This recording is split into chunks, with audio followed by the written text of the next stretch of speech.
প্রিয় ষষ্ঠ শ্রেণীর শিক্ষার্থীরা, শুভেচ্ছা নিও। আজকে আমি তোমাদের গণিত বিষয়ের নতুন বই থেকে প্রথম অধ্যায় এর নমুনা প্রশ্ন থেকে বহু নির্বাচনী প্রশ্নের সমাধান করে দেব। প্রথমে তোমাদের বলবো, যারা আমার চ্যানেলটি সাবস্ক্রাইব করো নাই তারা আমার চ্যানেলটি সাবস্ক্রাইব করবে এবং আমার সাথে থাকবে। তাহলে চলো আমরা ক্লাস শুরু করি। গণিত প্রথম অধ্যায়, নমুনা প্রশ্নের বহু নির্বাচনী প্রশ্ন। লক্ষ্য করো,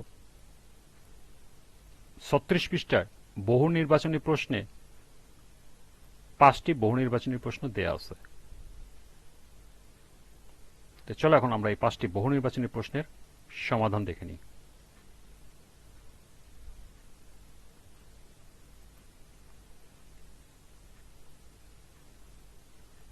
এক, নিচের কোনটি পরস্পর সহমৌলিক?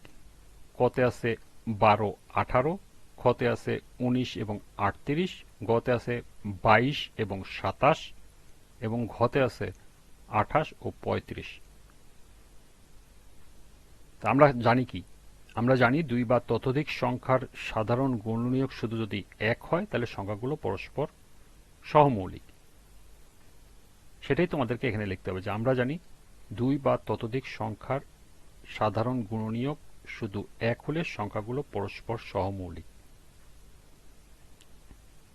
তাহলে ২২-এর গুণনীয়ক কত? ১, ২, ২২। আবার ২৭-এর গুণনীয়ক হলো ১, ৩, ৩, ৩।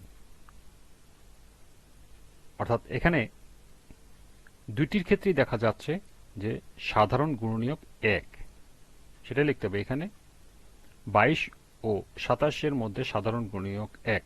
সুতরাং ২২ ও ২৭ পরস্পর সহমৌলিক, অর্থাৎ সঠিক উত্তর গ।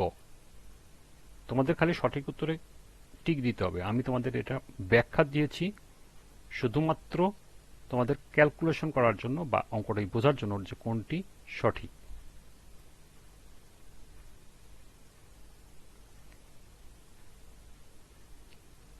দুই, ১২, ১৮ এবং ৪৮ এর গসাগু কত?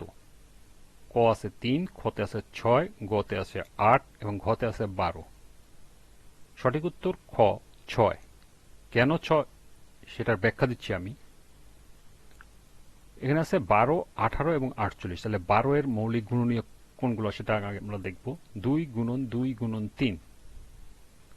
১৮ এর মৌলিক গুণনীয়ক হলো ২ গুণন ৩ গুণন ৩। আর ৪৮ এর মৌলিক গুণনীয়ক হলো ২ গুণন ২ গুণন ২ গুণন ২ গুণন ৩। এখন এখানে লক্ষ্য করো, ২ ২ ২ কমন, অর্থাৎ সাধারণ মৌলিক গুণনীয়ক। আবার এদিকে ৩ ৩ ৩, একটা করে ৩ কমন।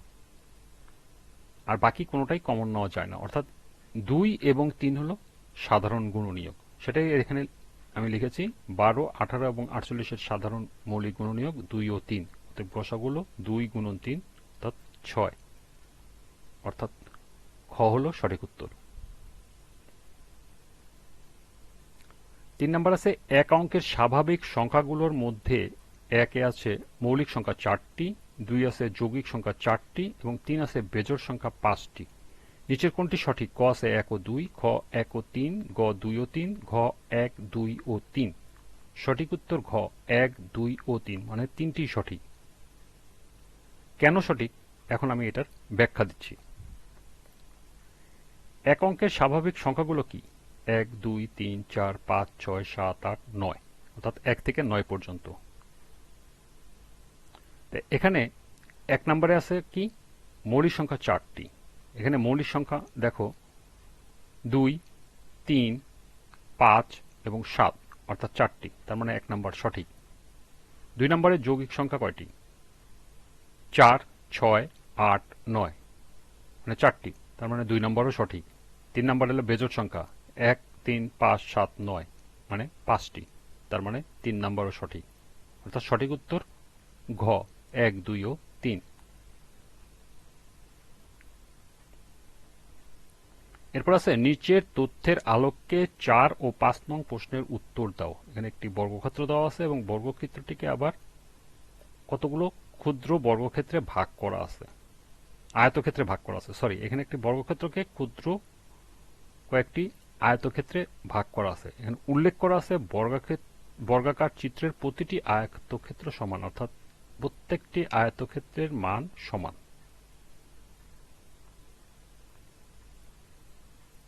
এই উদ্দীপকের আলোকে 4 নাম্বার প্রশ্ন, বর্গটি কয়টি আয়তক্ষেত্রে বিভক্ত আছে, অর্থাৎ এই বর্গটি এখানে কয়টি আয়তক্ষেত্র আছে আমরা কিভাবে বের করব? গুণে অথবা গুণ করে। এখানে আছে 1টি, 4টি, 6টি, 24টি। সঠিক উত্তর ঘ 24টি। কেন 24টি? বর্গক্ষেত্রটিতে পাশাপাশি 4টি আয়তক্ষেত্র আছে এবং উপর ও নিচে 6টি আয়তক্ষেত্র আছে। এখানে আছে পাশাপাশি 1 2 3 4, এখানে আছে 6টি। তাহলে আমরা 4কে 6 দিয়ে যদি গুণ দিই তাহলে আমাদের মোট আয়তক্ষেত্রের সংখ্যা চলে আসবে, অর্থাৎ আয়তক্ষেত্রের সংখ্যা হলো 4 গুণন 6 24টি, অর্থাৎ সঠিক উত্তর হলো ঘ।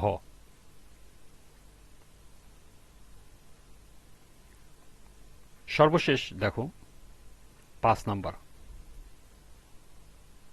একই উদ্দীপকের আলোকে আছে প্রত্যেক আয়তক্ষেত্রে বর্গটির কত অংশ, অর্থাৎ একটি আয়তক্ষেত্র পুরো একটি বর্গক্ষেত্রের কত অংশ সেটা তোমাদের বলতে বলছে। ক আছে 1/4 অংশ, খ আছে 1/6 অংশ, গ আছে 1/8 অংশ, ঘ আছে 1/24 অংশ। সঠিক উত্তর ঘ 1/24 অংশ। কেন ঘ সঠিক উত্তর? এর ব্যাখ্যা হলো বর্গক্ষেত্রটির ভিতর 24টি আয়তক্ষেত্র রয়েছে, তাহলে 24টি আয়তক্ষেত্র সমান একটি বা সম্পূর্ণ অংশ।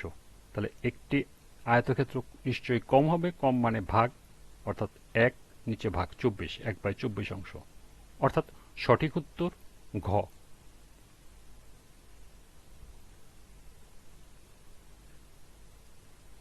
এই ছিল 5টি বহু নির্বাচনী প্রশ্নের সমাধান। আজকের ক্লাসটি এ পর্যন্তই।